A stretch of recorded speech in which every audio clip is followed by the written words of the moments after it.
Maayong aga mga kauturan kag kabyanan. Ini si brother ninyo Nar Madera Aguilar kag sinigid nga takna. Alas 10:30 hasta alas 11:30 sa aga. Magaopdanay naman kita diri sa aton programa sa kahanginan ang oras sang inspirasyon. Mabatian ini tagsa ka Sabado sang aga diri sa paborito ninyo nga waragwagan ang DYDA 1053 sa lilisuan sang inyo mga radyo. Kag paagi sa ang Diyos Gugma Network, kita ululupod nga magabaton sang maayong balita. Mga dinalan mensahe kag artikulo, mga dinalan kag panghuna-huna nga aton mabaton online, kag ginapakig-ambitan naton. Subo nga ginapakig-ambit man naton sa tanan naton nga tagpalamati sa aton mga brothers and sisters sa aton komunidad nga sa diin nagahiliusa kita sa pag-welcome sang good news nga mangingabay naton sa aton mga buluhaton kag inspirasyon sa matag adlaw naton nga pagkabuhi. Ginatamyaw naton ang tanan-tanan sa aton komunidad sa diin kita ginapanguluhan sang aton arsobispo Most Reverend Medipil B. Villones sa inspirasyon man ni Father Primar P. Silva nga aton spiritual director kag sa pagdumala ni Brother Edwin A. Daulo nga aton head servant. Siya ginaupdan sang iya bugos nga panimalay ng Diocese Lia kag sang mga kabataan kag kaapuhan kag subong man sang mga brothers and sisters naton nga tagpatigayon sang nanarisari nga mga ministriya sa aton komunidad kag sa ila didto sa mga duog nga may mga chapters kita kag malambutan sang aton nga presensya. Gani nga gina-welcome gid naton ang tanan-tanan sa sining new Christmas time edition sang aton nga programa sa kahanginan. Nga samtang kita yara sa panahon sang Adbyento kag nagahulat kita sang adlaw sang pagkabunag sang aton Ginoo tubtob nga malambutan na naton ang tinion nga kita maga-welcome sang New Year. So kita tanan iyari sa aton sitwasyon nga nagaaligmat kita. Gani aton nga pangamuyoon ang matag adlaw nga paghalad sang kaugalingon. Sa ngalan sa Amay, sa Anak kag sang Espiritu Santo. Amen. Labing mahigugmaon nga Amay, nagapasalamat kami sa imo bangod sang dulot sining bag-o nga adlaw. Buligi kami nga usaron ini para sa imo kadongganan kag kahimayaan. Paagi sa imo grasya, kabay nga imo mahamutan ang tanan namon nga mga huna-huna, pulong kag mga buhat. Bangod sang imo dako nga kaluoy o makagagahom nga Dios, ipahilayo kami karon nga adlaw sa sala, kag apini ang imo katawuhan sa tanan nga mga kalautan. Kabay nga ang balaan nga Birhen Maria, iloy sang amon manluluwas, mag-amlig sa amon sa iya dayon nga pagtabang. Kag paagi sa iya mga pag-ampo, kag sa bulig sang tanan nga mga santos, magpabilin kami nga maukod sa pagbuhat sing kaayuhan para sa imo lamang. Ining mga kaayuhan amon ginapangayo paagi kay Jesucristo nga imo anak kag amon manluluwas. Amen. Sa ngalan sa Amay, sa Anak kag sa Espiritu Santo. Amen. Kag karon mga kauturan kag kaabyanan, aton na nga pagpamatian ang nahaunang musika nga napreparar naton para sa sini nga adlaw nga edisyon sang aton nga programa. Kag ang aton nga hatagan na refleksyon pagi sa sini nga musika amo ang Salmo 24. Balasahon naton para sa sining adlaw kag sa maabot nga adlaw sang Domingo. Iga pa to ka rin sa aton ni Brother Steve. Yari na ang aton nga pagpamati.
Okay, mga kautoran kag kabyanan, aton nga napamatian ang Salmo 24. Kag magapadayon kita sa diin magabaton na kita sa mga mensahe gikan sa aton nga mga connections online. Kag ang aton nga connections paagi ini sa presensya naton sa internet.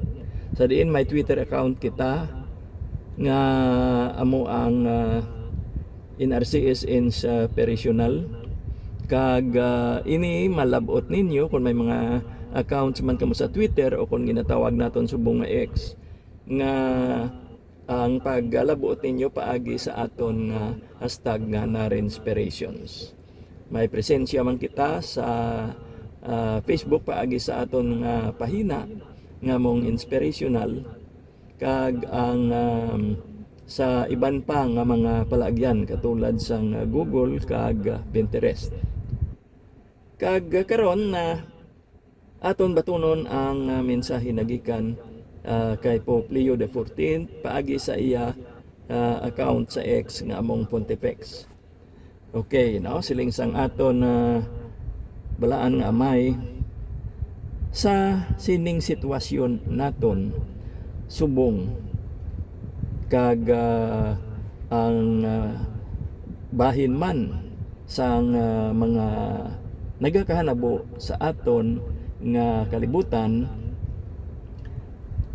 kita ang ginapanawagan nga hindi gid magkalimot sa aton mahal nga Eloy, Our Lady of Guadalupe, nga sa diin siya nagproklamar dira sa kasing-kasing sang iya nga mensahe, sang siya nagsambit, hindi bala nga yari ako diri nga imo Eloy, ang iya nga tingog naga palayag sang saad sang katampad sang Dios, kag sa diin ang iya nga presensya nagasustener sa aton kung nagabudlay ang aton nga pagpangabuhi. Amen. Okay, no? Magadugang pagid kita sang mga mensahe.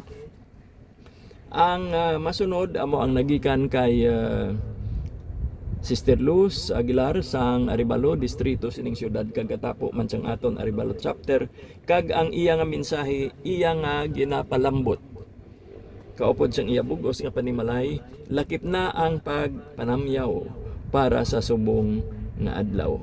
Kag ang mensahe nagasiling, ang mga kahabuhatan sang gugma amo ang nagapasanlab sinang kalayo sang langit nun nga gugma nga nagapadayon sa pagdabdab sa aton mga tagipusoon.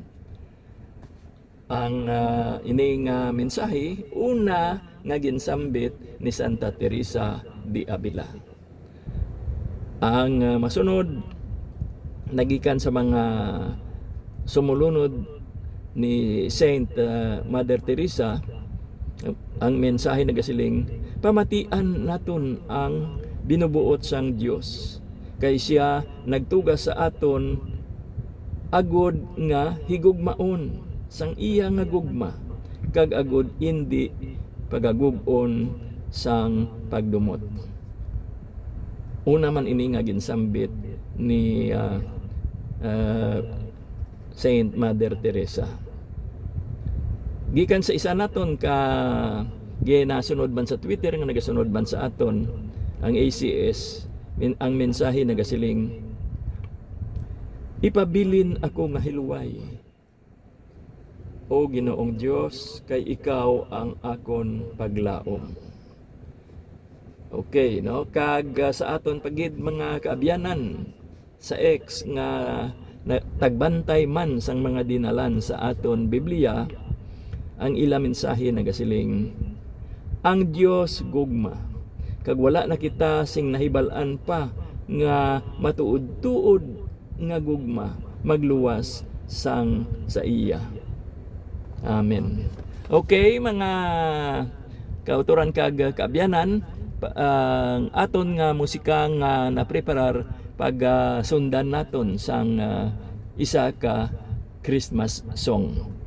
Kag ini sa gihapon igapatukar sa aton ni Brother Steve. Yari nga aton pagpamati.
Nagapadayon kita mga kauturan kag kabyanan kag yari pa kita gihapon sa panahon sa Adbyento nga sa diin kita ang nagahulat, kita ang nagalaom, kag kita ang nagakasadya. Ang Adbyento panahon ini sang mga espesyal nga mga grasya. Kag samtang nga nagahulat kita sa pagkabunag sang aton Ginoo kag manunubos Hesukristo, ang paglaom aton nga ginahuptan sa aton mga kasing-kasing. Ini bangod nga ang aton Ginoo, si Ginoo Jesus, ang nag-abot agud nga magasalbar sa aton.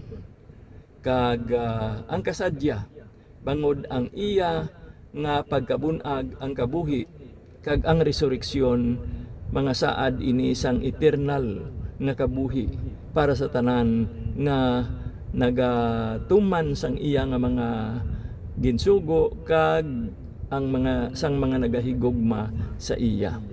Aton nabatian bag-o gid lang ang musika nga Silent Night kag samtang kita ang nagahulat sang adlaw sang pagkabunag sa aton Ginoo, takos gid naton nga mapamatian ining musika kay ini nagapakita sa aton kung daw ano ka espesyal yadtong gabi sang nabunag ang aton nga Ginoo. Nabunag siya sa silensyo kag daw ano ini ka importante para sa ilang nga nagapangita sang presensya sang Dios. Nadumdumon naton nga ang propeta nga si Elias nagpangita sa Dios dira sa iya eksperyensya sa kabukiran kag iyang nakitaan ang makagagahom nga Dios sa huyop sang mabugnaw nga hangin kag sa tunga sang magahod nga kalibutan may kinahanglanon gid sang silensyo gani nga madamo ang aton nga maangkon nga mga bunga sang kalinong kag ayhan may mga dapat kita ipakigambit nga mga sitwasyon o kon bunga sang kalinong. Una diri amo ang kaklaro sang aton nga panghuna-huna. Kay kita may pagkinahanglan gid sang silensyo. Bangod nga ang kagahod sang kalibutan subong nagapang-atake sa aton. Kag ang mga pagsulat nga nabasa naton nga ginaserbi naton bilang ehemplo sa aton nga mga buluhaton nagikan ini sa bunga sang kalinong. Ang mga katawhan nga nagpublikar sang ila mga malahalon nga sinulatan nakahimo sina sa tunga sang silensyo. Bisan yadtong mga nag-imbento sang mga importante nga mga galamiton nakakontemplar sini paagi man sa silensyo. Kag ang aton nga mga santos hiugyon sa pagpakikita sa Dios sa silensyo man.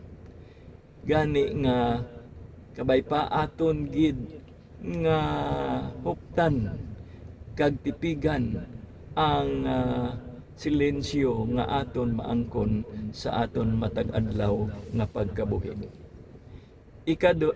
Ang ikaduha diri amo ang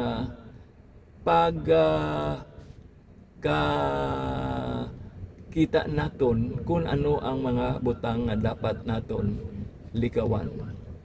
Kay ang aton negatibo nga mga panghuna-huna amo ini ang kultibar sang aton nga kaaway nga amo ang kalautan.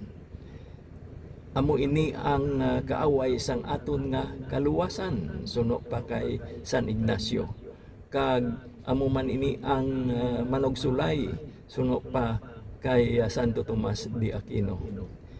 Si San Pedro nagkomparar sinang kalautan sa isa ka leon nga nagangurob kag nagapangita sang iyang biktimahon. Gani nga kinahanglan gid naton ang mga tinion sang silensyo kag agod nga mangin posible ang aton nga discernment, agod nga aton nga makit-an kung paano nga mapakigbatuan naton ang pagtentar o kung pagsulay sa aton sang kaaway, ang pagmanipular sa aton, ang pagtiplang sa aton. Gani nga kinahanglan naton ang malinong nga refleksyon agod mahatagan kita sing mga maayong paglantaw sa estratehiya sang kaaway agod nga aton ini malutos. Dumdumon naton nga si Ginoong Hesus nagpangamuyo sa tunga sang silensyo, kag siya man ang nagpuasa didto sa disyerto. Ang kalautan nagtuyo nga mag-atake sa iya, apang ang iyang pulong amo ang nagpangibabaw. Sang siya nagsiling, ang tawo nagakabuhi hindi lamang sa tinapay kundi sa tagsa ka pulong nga nagagikan sa mga bibig sang Dios. Gani nga ang aton nga pagpakig-away mas epektibo kunyara kita sa silensyo kag pagpangamuyo. Ikatatlo diri amo ang inspirasyon nga langit nun, nga sa diin kung kita may isa ka malinong kag hinangpanon nga tagipusoon, maka baton kita sang inspirasyon nga nagagikan sa Espiritu Santo. Ang Dios yara permi nagaluntad sa tunga naton, kag nagaluntad man siya sa bug-os nga universo. Wala siya nagabulag sa aton, kag kita iya amo ang nagabulag sa iya. Gani nga siling ni San Pablo, sa amay kita nagakabuhi kag nagahulag, kay gikan sa Dios ang aton nga pagkatawo. Sa sining bahin ang Espiritu Santo may hingyo man nga magpakighambal sa aton nga tagipusoon, apang ginarespeto man ang aton nga kahilwayan.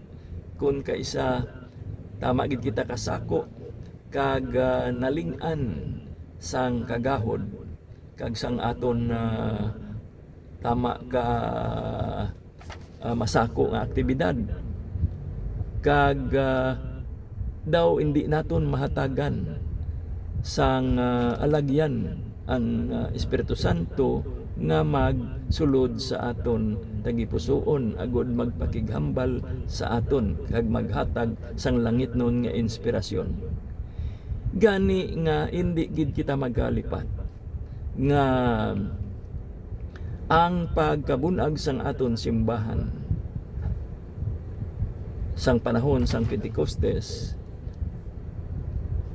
antes ina nagluntad, may paghiwat sang matutom nga pagpangamuyo, sang pagpuasa kag sa paghingyo sang intersesyon sang aton mahal nga Eloy kag sang aton simbahan, kag lakip gidera ang silensyo. Gani nga ang silensyo kinahanglanon gid naton agod nga ang Dios magtransformar sa aton paagi sa Espiritu Santo. Ikaapat, amo ang aton nga discernment agod nga aton makit-an ang binubuot sang Dios para sa aton nga kabuhi, kag kita ang magatinguha sa pag-implementar sina nga amo man ina ang alagyan naton padulong sa pagkabalaan kag paghidait sang panghuna-huna, kasing-kasing kag kalag. Kag kita Katulad sang kun kaisa daw ginalagas nga wala sing patod nga padulungan, kag kita nagakinahanglan sang paggiya agod nga aton matadlong ang aton nga dalan, kag dira makit-an naton kung ano gid bala ang kabubuton sang Dios para sa aton nga kabuhi. Ang paghimo sang mga importante nga desisyon sa aton kabuhi nagakinahanglan sang isa ka malinong nga pagbasi-basi, malinong nga sitwasyon samtang kita ang nagabasi-basi sang aton nga pagahimuon. Hindi naton pagtugutan nga ang sayop nga pagpili amo ang maabdan naton kung kita naga adoptar sinang proseso sa isa ka magahod kag hindi malinong nga sitwasyon, kag kinahanglan naton ang mga refleksyon kag mga meditations, mga kalinunggid nga sitwasyon agud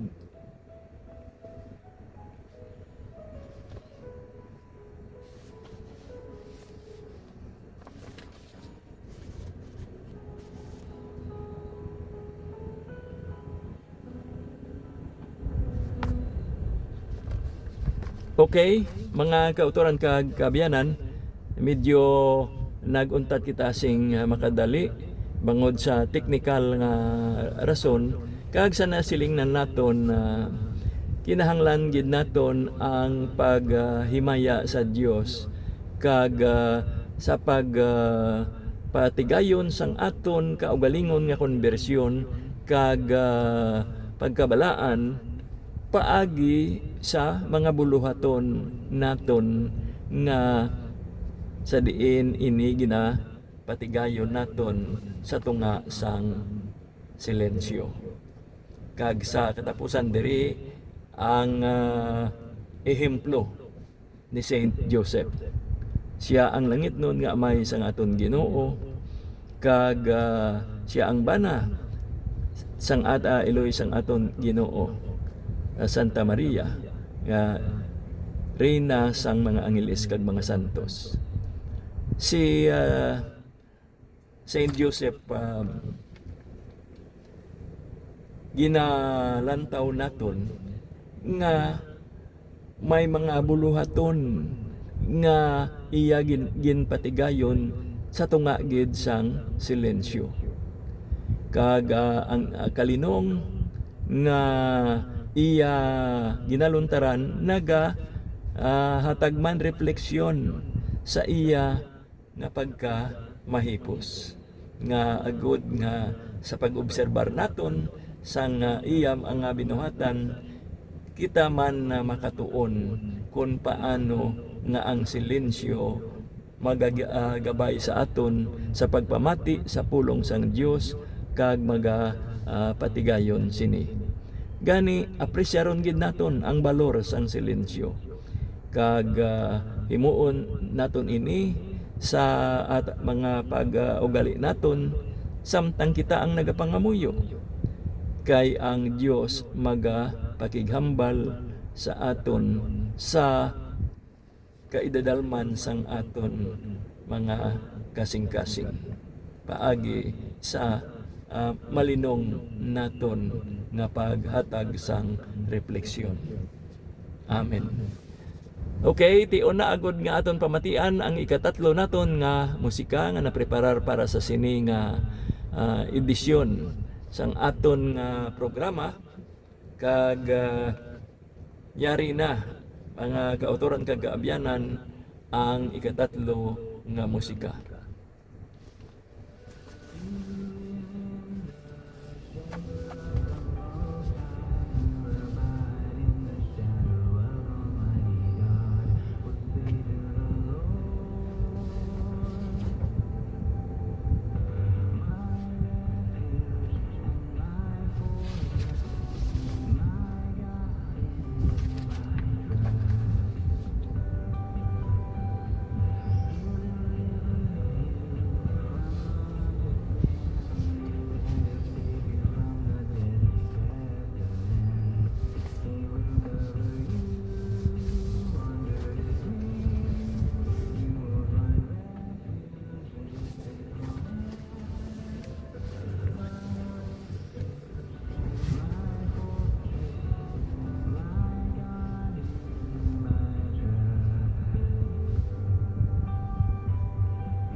Okay, mga kauturan kag kabyanan, aton nga napamatian ang Salmo 23. Kag sa aton nga pagpadayon na may dugang kita diri nga mga sharing, no? Ginapakigambitan naton nga mga panghuna-huna nagikan mismo sa Batikan.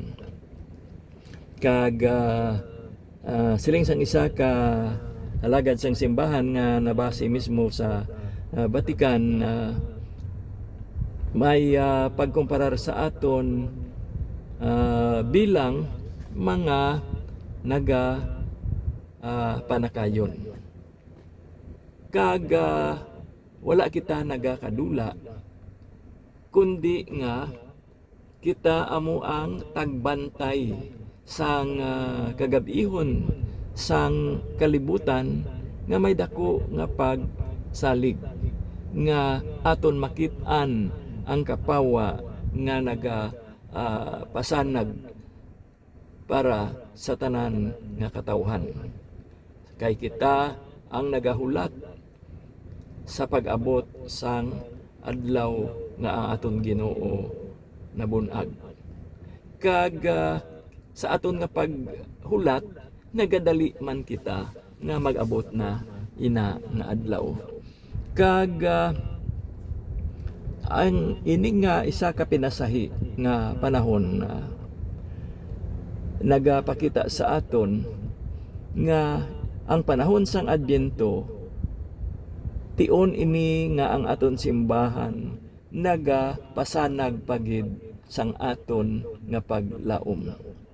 Kay kita nagakontemplar hindi lamang sang nahauna nga pag-abot sang aton Ginoo kundi nga sa liwat niya nga pag-abot man.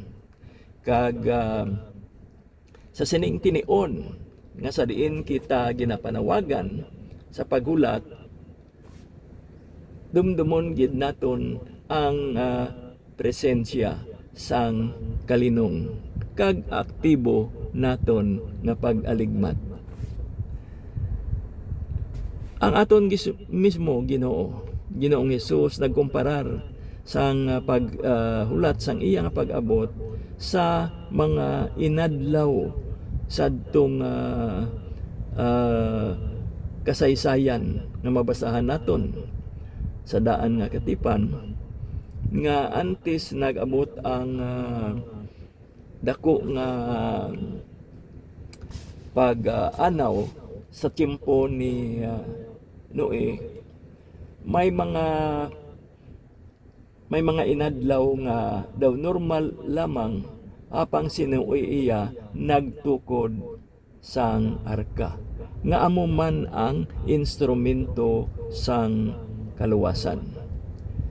Kag ang ini nga kasaysayan kinahanglan na hangpon naton sa moderno nga panahon sa aton man nga pagbasi-basi sang mga bag-o kag komplikado nga mga pagpanghangkat nga sa diin ang aton nga simbahan magapabilin bilang sakramento sang kaluwasan sa tinion sang pagbag-o. Aton man nga hangpon ang misteryo sang Dios nga nagasalig sa aton nga mga nga katawhan, no, nga may tawhanon nga pag-inugali. Kay kinahanglan naton ang isa ka direksyon padulong sa ginharian sang Dios nga padayon nga nagahulag samtang nga humlad man sa aton pananawan ang kasaysayan. Kita maghatag pagtamod sa mga kapasidad nga aton labaton pagkatapos nga kita ang nabautisuhan. Rekognisahon naton ang grasya sang Dios kay amo ini ang universal nga halad salbasyon naton, nga sa diin ang aton nga simbahan nagatanyag kag nagaselebrar upod sa aton.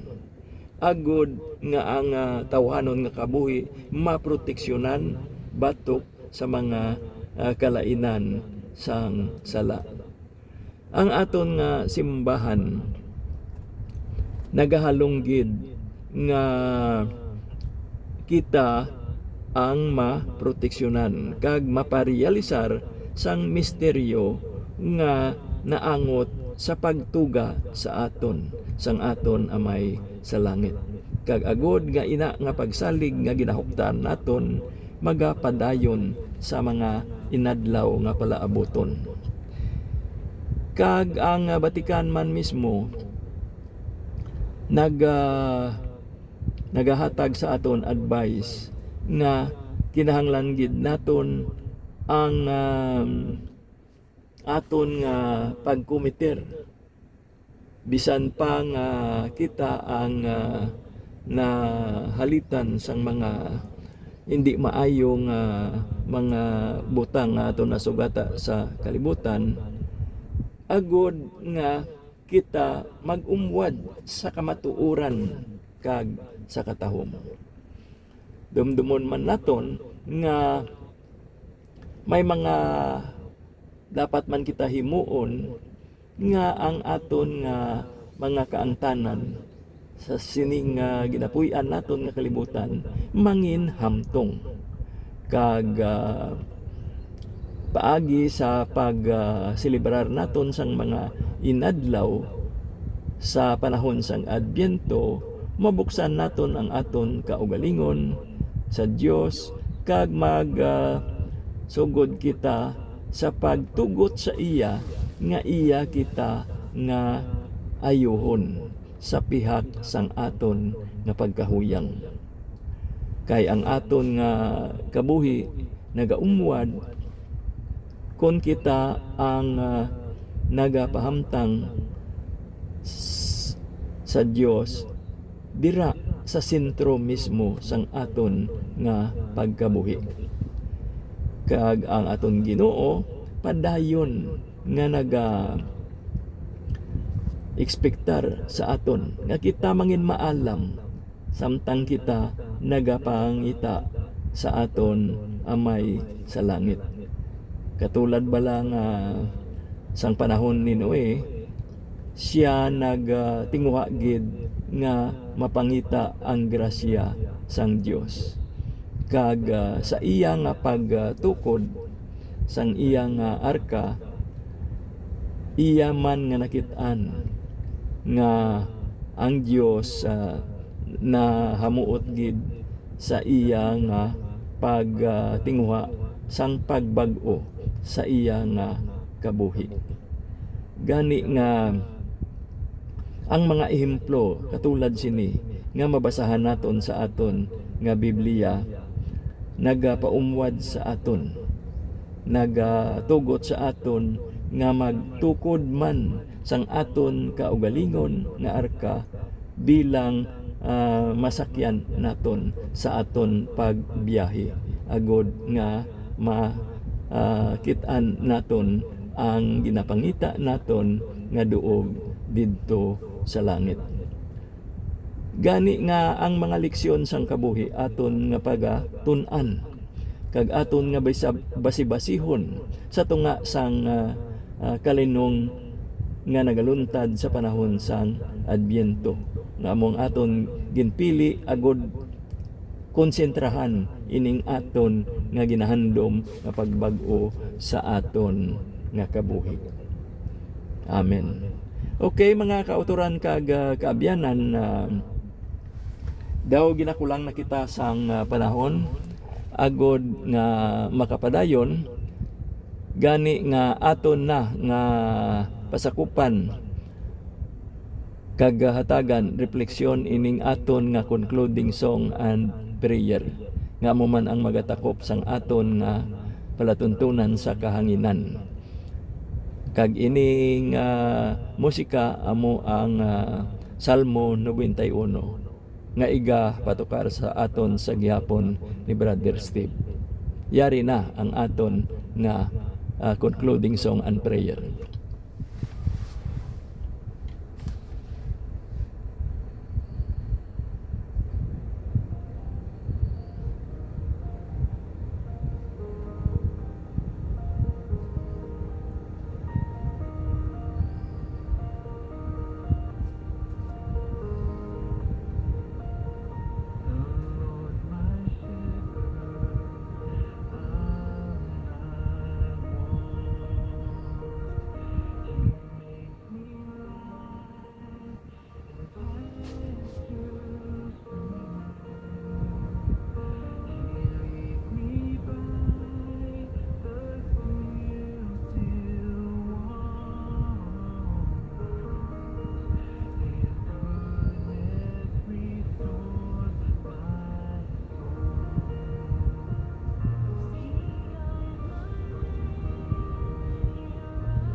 Kag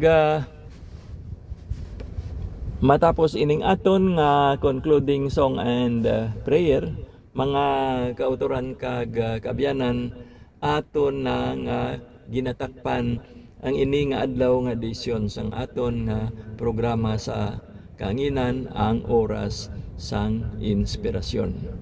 Ini si Brother Ninyo Nar nga nagasiling, may God bless us all.